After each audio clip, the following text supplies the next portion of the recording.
What is up, wrestling fans? Welcome to episode number 3 of the week of the Pay-Per-Viewpoint podcasts that we are bringing you for the Smark Moment Smack Talk podcast. We've talked about WrestleMania predictions. We've talked about our NXT Stand and Deliver predictions.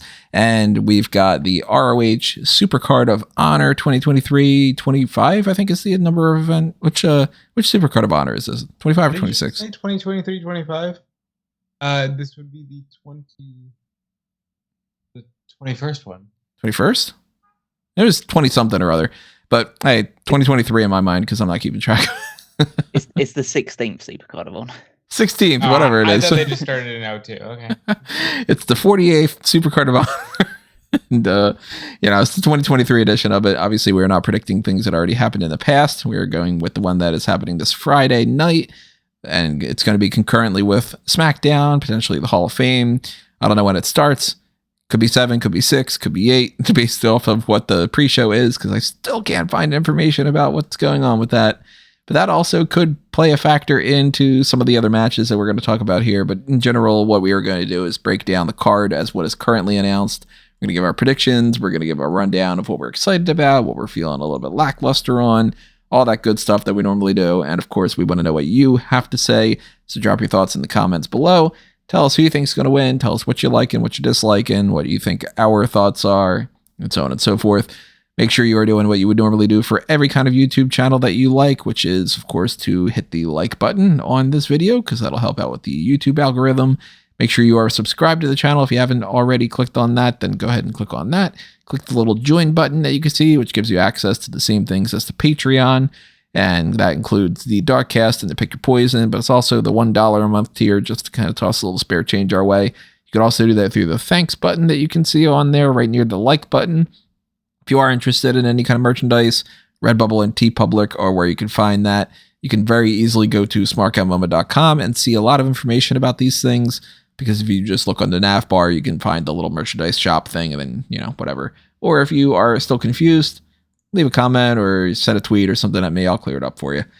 But in general, make sure you are doing that. Make sure you are also continuing on with what we've been doing with our sponsored contest by fun.com, which is the Road to WrestleMania contest, where you can win a Dusty Rhodes Funko Pop. 3 of them are going to be given away. So enter in all the different ways that you can, as many different times as you want. And that'll boost your odds of potentially winning one of those little figurines. Make sure you are also voting on the Smark Madness tournament to determine the best wrestling family dynasty of all time. As mentioned before, check out the previous podcasts that we've done this week, and stay tuned, of course, to the ones that we got coming up. But let's start getting into ROH Supercard of Honor. Now, it is currently, at the time that we are recording this, I don't know when I'm going to be publishing this, but it is 4:44 in the afternoon on Wednesday. So we may see some changes to the card addressed on Dynamite tonight. They may address some changes to it on Friday, just kind of on social media. Tomorrow, where at least one match will be added. That isn't already confirmed yet, or is it just one of the things that's like that? Athena is going to face Emi Sakura, and the winner will be defending the title at Supercard. We do know the result of that. Yeah, so I thought you were talking about that they already said that that they're going to add another match that they were announcing or something, which they might do too. They could, but that was the one I was referring. Yeah. So we will give you some spoilers if you're listening to this ahead of time, based off of, I guess, the way that plans out and all. But I very much am expecting that they could just sort of go, and this is going to be on the pre-show, and this is going to be in the pre-show, and that's going to be whatever. They've done that in the past. This is not the type of event that they necessarily are like, okay, well, we're building this months in advance. They're kind of just sort of putting some matches out there. They kind of did that with the past couple of ROH shows. So if there are some matches that are added onto here that we can't address, I got a feeling that a lot of it's because we just wouldn't ever know. They could just go, and Dalton Castle and the boys are going to have a 6-man tag against these random guys, or that they're going to do something for, they got the championships covered. That's what we know. Maybe they add some regular just feud grudge things. But if that ends up being the case, we will address those on the hot tags, which we will either do Friday afternoon or Thursday night. I don't know. I haven't quite figured that out yet. It's kind of one of those up in the air situations for this. So we will talk about the 1, 2, 3, 4, 5, 6, 7 matches that are currently announced for this, or at least somewhat announced with the spoiler side of things.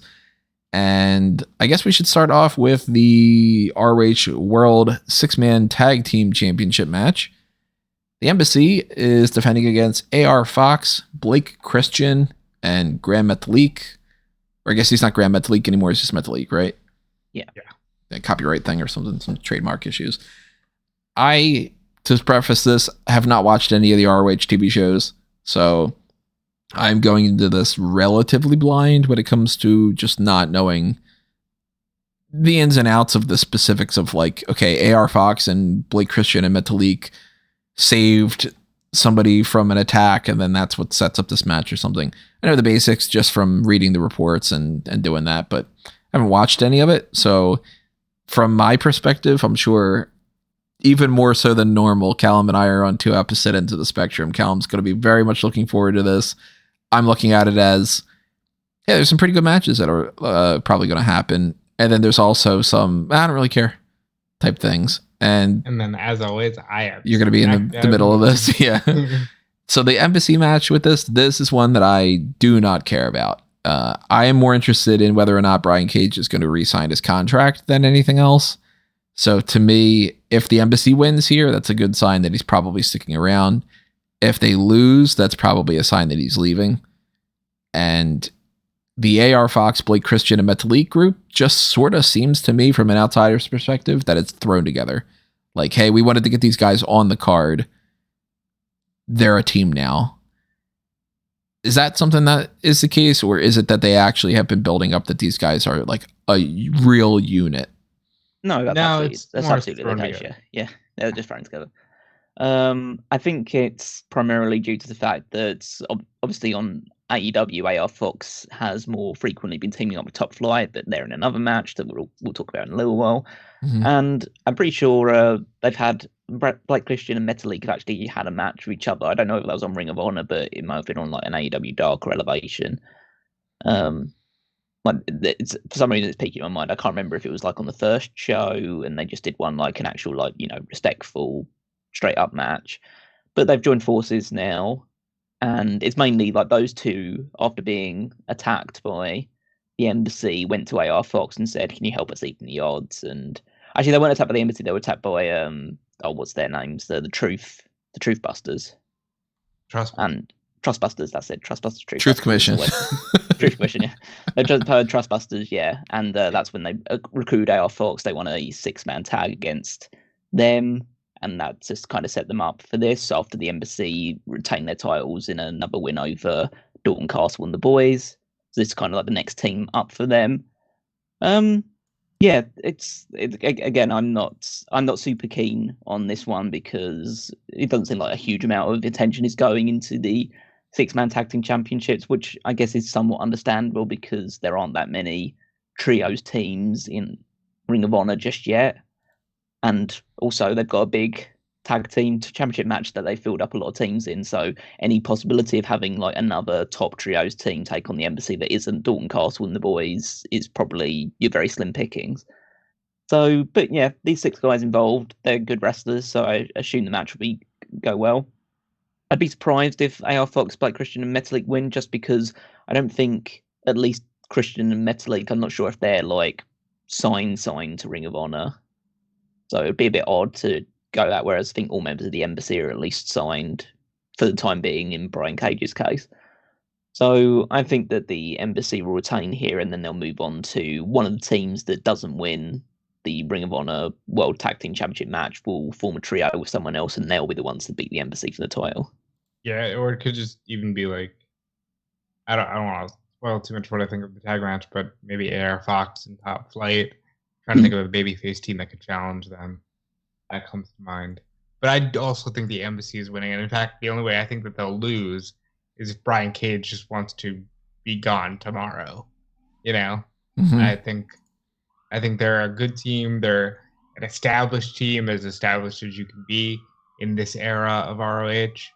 And hopefully it's A good win for the former Tully Blanchard Enterprise.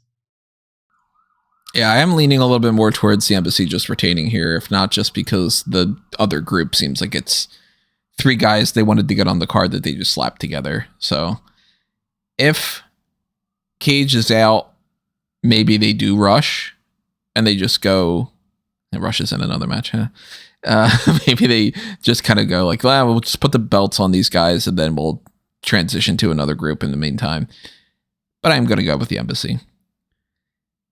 Speaking of the tag team title match, though, the Briscoes obviously, unfortunately, had to vacate the tag team titles because of Jade's unfortunate passing.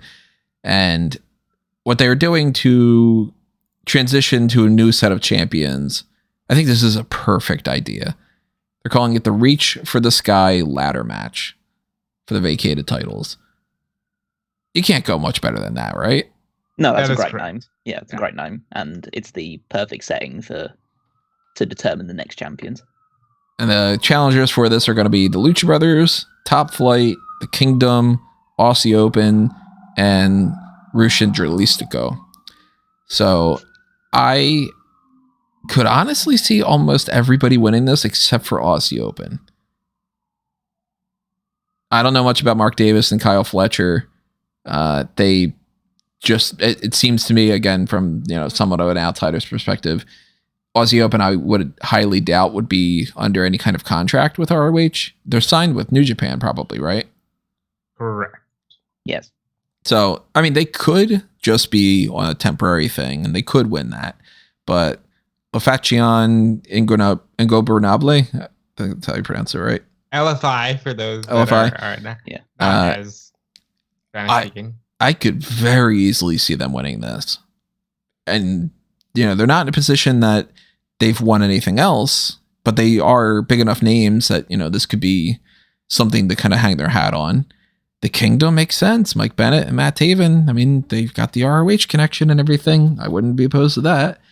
But do you go with the Lucha Brothers because you're going to transition it to a team that's like one of the absolute biggest teams that you could possibly have in there that you're not going to give necessarily the AEW tag team titles to anytime soon? They've given them multiple different titles, multiple different, they won the trios, they won this one, they won that. I still kind of think it might be Top Flight. And I was thinking before the Briscoe situation even became what it was, that Top Flight was one of the main teams. And I'm like, I could see them winning the ROH tag titles in 2023. Now they seem like a very good fit for that because you're not putting it on a team that's not at least somewhat established. You're putting it on a young team the way that you have the current AEW titles on the Guns. They can work their way up. This isn't a step backward like it would be for the Lucha Bros. But honestly, it wouldn't shock me if anything happens here. And I think that this is just going to be a great match with like possibly a no-lose scenario. No, yeah, I'm super excited. It looks like it's going to be chaotic, but in a good way because there's a lot of like great wrestlers in this match. I think that there is a lot of unpredictability in terms of the victory because the Lucha Brothers are probably the favourites due to they're the most established team. They're former AEW Tag Team Champion and AEW Trios Champions. So if you really want to say, okay, these are the guys that we want to be like at the top of this next iteration of the Ring of Honor Tag Team division, then they're probably the safest pair of hands you could put it in. And also they were the ones that were announced first to be part of this match by Mark Briscoe himself. So there's kind of a nice synergy there. But Top Flight are the team on the rise, and so it would be good to kind of cement them as like, okay, they're here to stay, and they're a big deal if you make them the Ring of Honor Tag Champions. The Kingdom have the legacy behind them. They're former. I think out of all of this, they're the only former Ring of Honor World Tag Team Champions, unless the Lucha Brothers won it briefly during their. I don't think so. I think it is the Kingdom. Yes, the Kingdom, the only former tag champions. They're in there. Aussie Open are an absolutely excellent team. I think it's unlikely due to the fact that they aren't signed for Ring of Honor, but because of the good relationship between New Japan and AEW / Ring of Honor, then it's completely not out of the question that they would win the titles here, and they would be an excellent choice as champions. And La Facción Ingobernable, ROH and Dralístico. ROH has been amazing. He's been everything Andrade wasn't in AEW and Ring of Honor. Andrade. I remember. But do you guys think that he's going to come back, or do you think he's going elsewhere, like WWE or something? Yeah, I've lost all desire to care about that. He can go, he can stay. Who cares? It's like he's yesterday's news as far as I'm concerned. ROH has been a revelation. And it's a guy that I was a little bit hesitant about because he came across as a guy that, especially in the last few years of Ring of Honor, is a bit unmotivated. And considering the state the Ring of Honor was in its last few years, you can kind of understand why. But he's come in and has a fire under him, and Dralístico is really good as well, and the whole LFI faction is working well. So, yeah, as you said, there's no real wrong choice in this one. You just want it to be a great match, and I think I'm just going to go play it safe, and I think the Lucha Bros will be given the tag titles so they can be a strong, solid foundation for the Ring of Honor tag division moving forward. I think there's almost no wrong choice here, which is a fantastic situation to be in, coming off the back of an absolute tragedy. The reason I think it should be Top Flight is because there are two brothers. They're very young, as the Briscoes were when they started, and this will give them some direction, while also kind of just allowing them to fly around in ROH and just have good matches, which seems to be the vibe of ROH. You go with the Kingdom, you're going with the trustworthy legacy.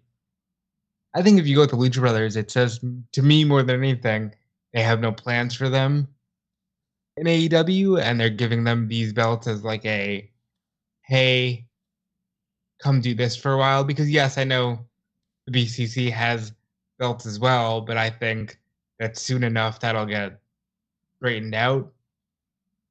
And yeah, I think any team will be good. I think this match will be great. I can't wait to see what Dante Martin tries to do off a ladder. And he's a young guy. I hope he takes care of his body, but he's also a young guy who's probably going to throw caution to the wind, and he's going to be fun to watch in this one.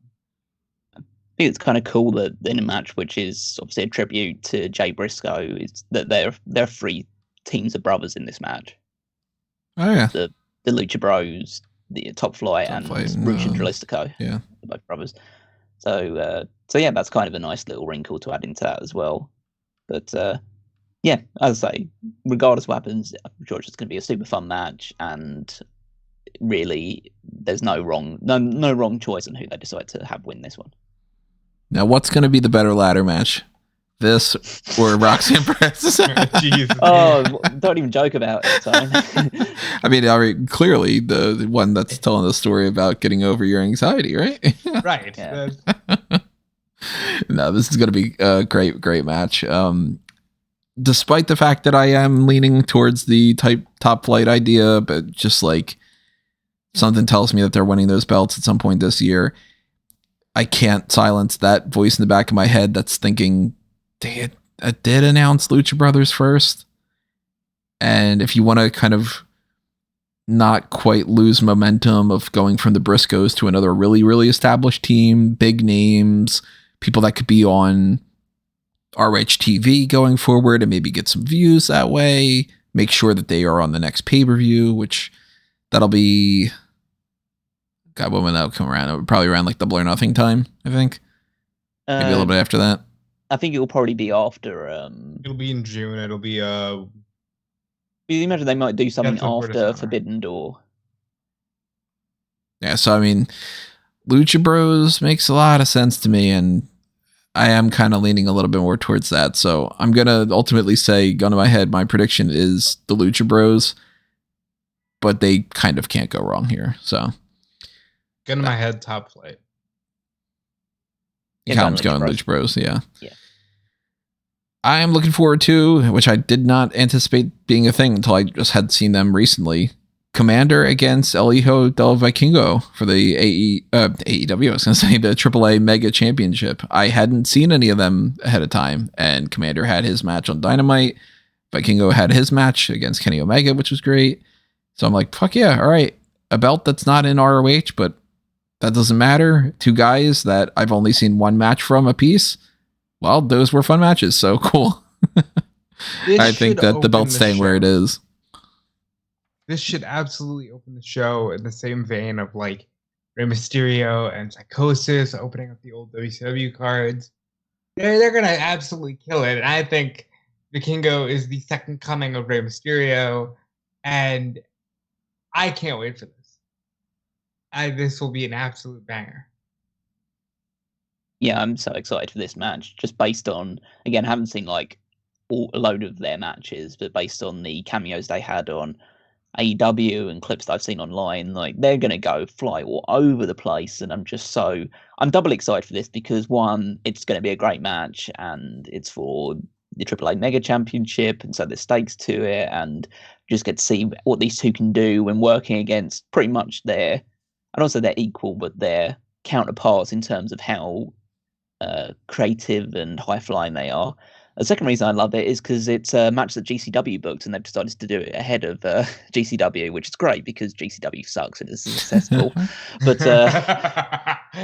Okay. they're really just being like, screw you, we're gonna undercut you.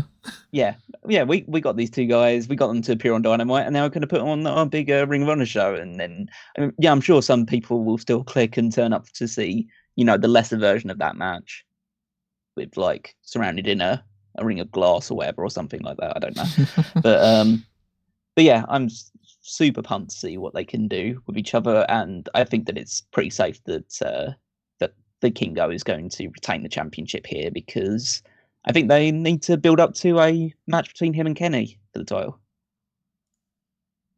That makes sense. I mean, they did plan on doing that originally. That's where this all kind of came from. So, and that should be where he gets his win back on Kenny. Again, it seems a bit odd to do that because like Kenny just losing is weird, but like he's got to. Yeah, that's probably the kind of the quid pro quo thing of like he beat you on Dynamite. You beat our world champion on Dynamite, so we get Kenny to come over to a big show we put on, and he puts Vikingo over. Yeah. I'm pretty sure they'll be able to do that. That makes sense. This is just going to be one of those matches where it's just like, all right, you shut your brain off, you watch them do a bunch of fun moves, and that's it. And I usually criticize a lot of those things where it's like, well, it's the build, and it's somebody that I'm not familiar with against somebody else I'm not familiar with. Well, the fact that I had seen both of these guys now means that I do know that they are talented. So, yeah, I don't need a build for this. This is probably going to be one of the better matches of the whole weekend, I think. Yep. That's cool. Yeah, I will say there's quite a few on this card that I think could be a contender for that. Well, I will say we're going to end up having a big disagreement when it comes to this.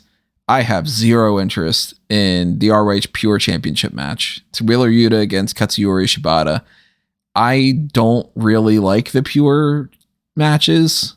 They're not my style. Not my style. Like I'm a fucking wrestler. They're not my taste. So that's already a negative. I've seen a couple of these now, and I'm like, all right, I haven't really been loving them. And Shibata is a guy that I'm not too familiar with, so he's another one of those names that like a lot of people are like, oh man, like Yuta against Shibata, that's gonna be so good. And I'm like, all right, I like Wheeler Yuta, but he's kind of going up against somebody I'm not familiar with. So I don't feel the hype for this one.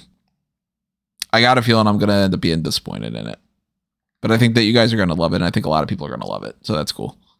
Wheeler Yuta has a death wish and has challenged the wrestler. That's just who he is. He's the wrestler. And I think this match is going to absolutely kick all kinds of ass. And I see no reason Shibata shouldn't just win. Why not? Right? I'm sure this is your match more than anyone's. I mean, I'm super excited for this one because I do like that technical style of wrestling, and I think that these two will be able to pull it off as good, if not better, than anyone right now. But there are people that can just put on that more mat-based style, some would say restrictive, but I kind of like the aspect of the pure wrestling rules matches because it's just something different, and I like variety in the match type. So yeah, this isn't going to be as high flying or like death defying as Vikingo versus Komander, but it's going to be in its own way. Basically, if that's the epitome of high flying, this would be the epitome of mat-based wrestling, and so I can definitely get down with that as well. Shibata's great; he hits super hard. It's just a kind of privilege that we can still get to see him work at this point after the serious injury that he suffered all those years ago. And yeah, I think that he should put Wheeler over because basically everything I've seen in the matches that Shibata's had since coming back, which are like matches against Zack Sabre Jr. in New Japan, and he's obviously fought Orange Cassidy on Rampage that time for the at that time All Atlantic, but now the International Championship. I think he's just grateful to be able to wrestle still and be able to just go in the ring. So I think that he'll have no problem putting Yuta over. That'd be a big scalp for him. Because the only reason why I don't think that he's going to be the Ring of Honor Pure Champion is because it means he's got to come back and defend it. And while obviously he's having matches means that he can do it, we don't know how many matches he can have a year or how frequently he can wrestle. So you want to have more of a, especially for the Pure Championship, one of your mid-card titles, you want that to be a more consistently defended title on your TV shows. So I think you need to keep it on Yuta for the time being. And Yuta brings it prominence as well because he's a main feature on AEW as well with the whole Blackpool Combat Club and their feud with the Elite. So I think it's good to keep him as champion. But regardless, I'm super, super excited about this match, and it's going to be great to see Shibata work again. As I say, it's at the moment it's like a 1 or 2 to 3 times a year thing. So you've always got to enjoy it when they do come around. I'm definitely going Yuta retaining. I'm proud to say that. All right, well, you guys have kind of convinced me. I will also go Yuta retaining. I think if there was ever a time for Shibata to turn it up, like he would in his prior career before the forced retirement, it's right here and right now. And I hope that it happens. I will say I'm also on the downside when it comes to the ROH Women's World Championship match because I have not really been a big fan of Athena for a long time now. I mean, I remember kind of already being on the downturn when Ember Moon was just going to the main roster of WWE. So it's been a while since she's been in that top range for me. And even though it's a different style and it's a different company and all that, not still clicking quite for me. And she's going to be going up against Yuka Sakazaki, who I am not all that high on either. So I think this is going to be my least favorite match of the night. I'm not all that invested. I think Athena retains outright. It is what it is. And this, more than any other match, the Yuta one to an extent because of the pure rules might be a little bit just kind of flat and boring for me in some ways, but this is definitely one that if this is going on at the same time as the Hall of Fame, I'm going to be listening to a Hall of Fame speech. I'll say it that way. Unless they catch my attention. They always can, I'm more than willing to be proven wrong and to be like, you know what? Hey, this was the best match of the night or something. But I'm feeling it's just like, all right, Athena retains, move on. Kind of. How do you guys feel? Athena will retain. I think it'll be a fun match. But I don't see Yuka Sakazaki winning the title here. I'd say Ember Moon is meh. Athena fucking rules. Athena's the greatest. I'm not saying like the absolute greatest, but like she's rejuvenated. She's so much more intense in the ring. Her wrestling has gone up leaps and bounds. Now she's wrestling as a heel and showing that more aggressive edge to her matches. The match she had with Willow Nightingale as the main event of the second Ring of Honor show was great.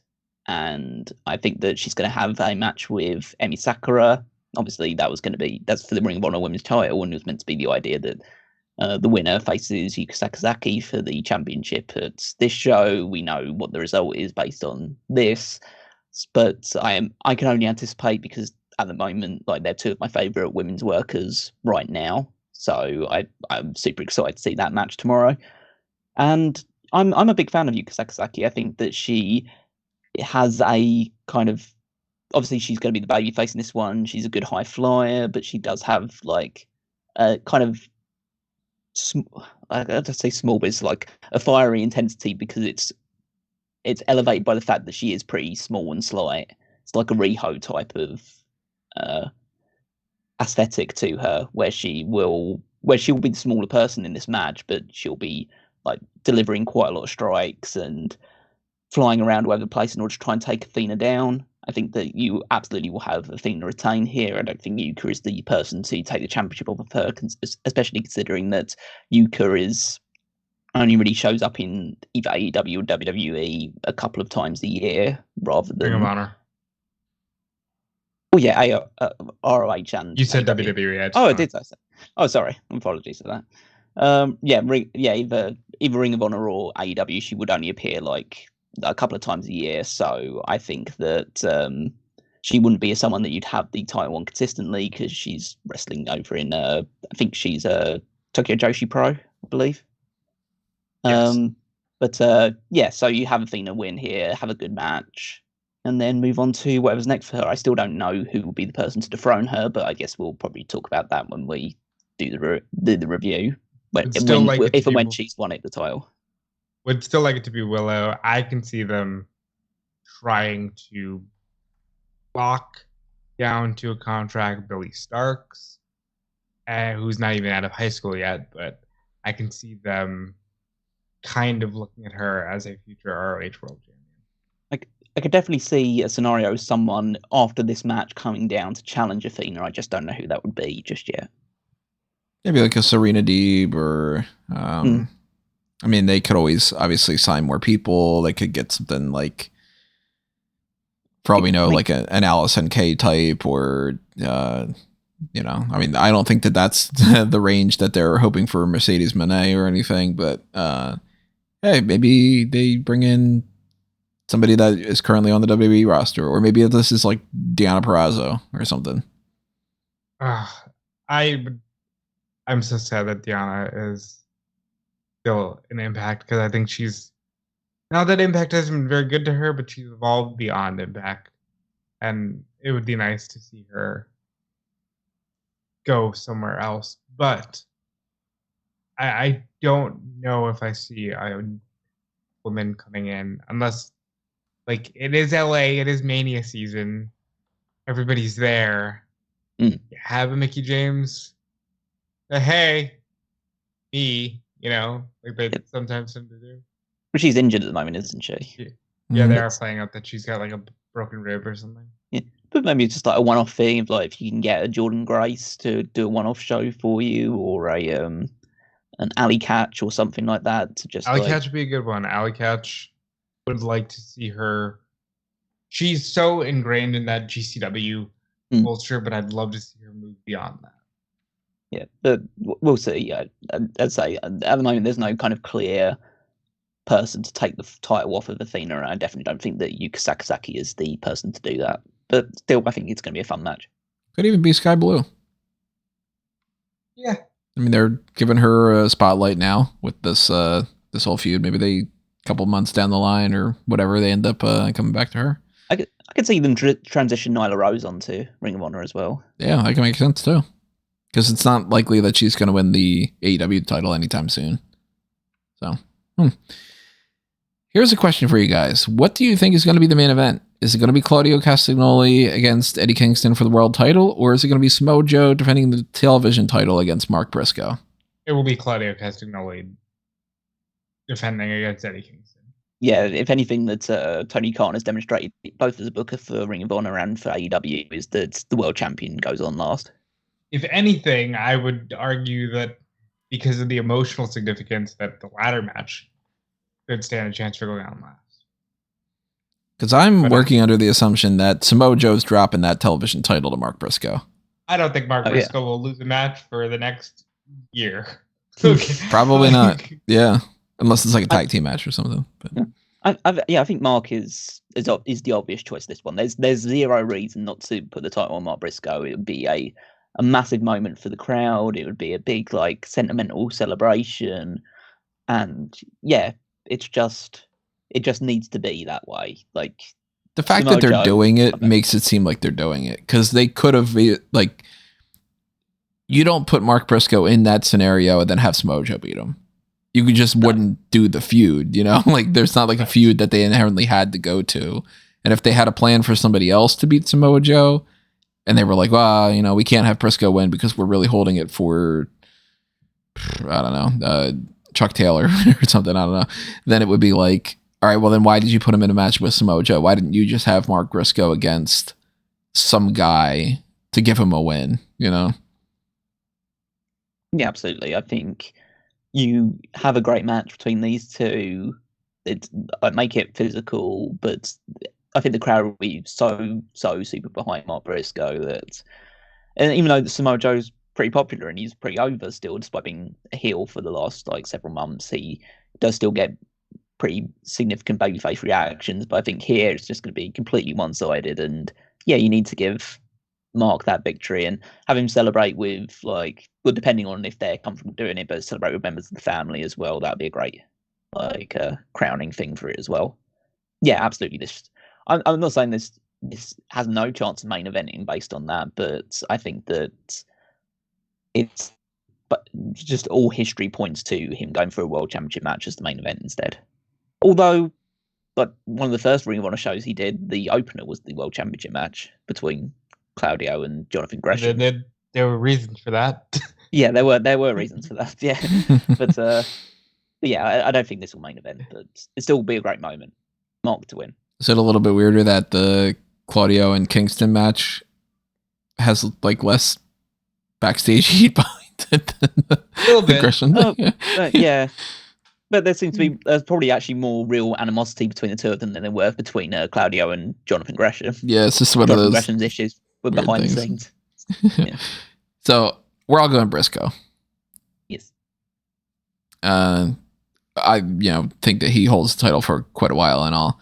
And then the end of this whole Samoa Joe holding both television titles and just kind of dropping and then, you know, passing around and doing all that, that'll end up being like, you know, maybe you shouldn't have done that. Maybe you shouldn't have beaten Wardlow to drop it to Darby, to drop it to Wardlow so he can lose it to Hobbs. And then maybe you shouldn't have had the ROH television title and all that. But I think it's time to move on. I think you go to Mark Briscoe and Joe does whatever he does. I don't know. But I don't think we're getting a new champion when it comes to the world title. I think Eddie Kingston is pretty much got no chance of beating Claudio. It could happen. It's not like it's an impossibility. Kingston is the type that, like, they got to give him a belt in some fashion. At some point, he's got to be a tag champ. He's got to be a mid-card champ. He's got to be an ROH champ. I don't think he's going to be the AEW world champion. Probably ever. But there was a time frame where I was like, you know, it wouldn't be the craziest thing in the world. So I do think that there is a shot that Kingston could win this. But it's probably about a 10% right now. I'm going to go Claudio retaining. I think Claudio is absolutely losing to Eddie Kingston. Yeah. Really? Absolutely. Huh. Yeah. I'm close to 100% certain. Yeah. All right, so fill me in, because if there's stuff that happened on the TV show that would fill you in that way that I'm totally blind about, that's interesting. You guys have a completely opposite perspective. Maybe I'm... Well, I mean, first of all, as you have laid out, Eddie Kingston needs to win. He needs a major win. He is the only wrestler thus far that has completely separated himself from AEW. Oh, that's right. He did the whole 100%. quitting thing. Yeah. Focus on Ring of Honor. I forgot about outside that. of that, Claudio Castagnoli being like, you are the biggest waste of potential I've ever seen in my life. You know, you could have been the man, but you just continue to let yourself down. At some point, Eddie Kingston just has to pop one of these dudes in the mouth and beat them. Yeah, I get that Claudio's in like the second biggest story in AEW, and it doesn't feel great that he has to now lose this and then go on and be, you know, part of the BCC, but he has to lose here. I totally forgot about the whole quitting thing. That's a good reason to just be like, okay, maybe you give it to Kingston. Yeah. Did you forget that we were just like, oh, he's not on TV because he's not on TV? Yeah, I just, it's one of those things. I didn't keep track of the fact that he was there. I was just like, maybe they're just using him for ROH. It's like not every week you get to see Samoa Joe. Not every week you see AR Fox. I'd say that Kingston, he's the favourite in my eyes to win because, he's now pretty much a Ring of Honor guy because he's quit from AEW, so he's tied to this promotion, whereas Claudio can go back to the BCC, not be a champion, and focus on that feud because that'll keep him on AEW TV and means that he can just not be on Ring of Honor for a while moving forward, and eventually potentially come back as well in a different perspective. I think that the whole story they've been telling is great, and the whole story is that Kingston comes in and he wants to challenge Claudio because he doesn't like Claudio and he wants to be world champion, and Claudio basically saying that he's a waste of space and like a complete waste of potential due to the fact that they did train together and they worked out, but Kingston would always quit and run away, and that linked into obviously the fact that he quit AEW as well. And so they're just harping on that story that he can't live up to being a champion, and he can't stand being in the spotlights that Claudio is currently in.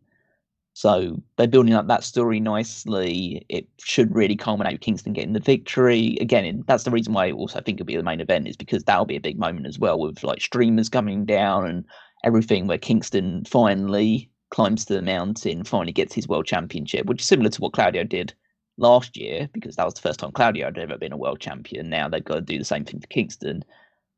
So, and also part of the reason I think they'll do that is because Kingston will drop the title to Samoa Joe.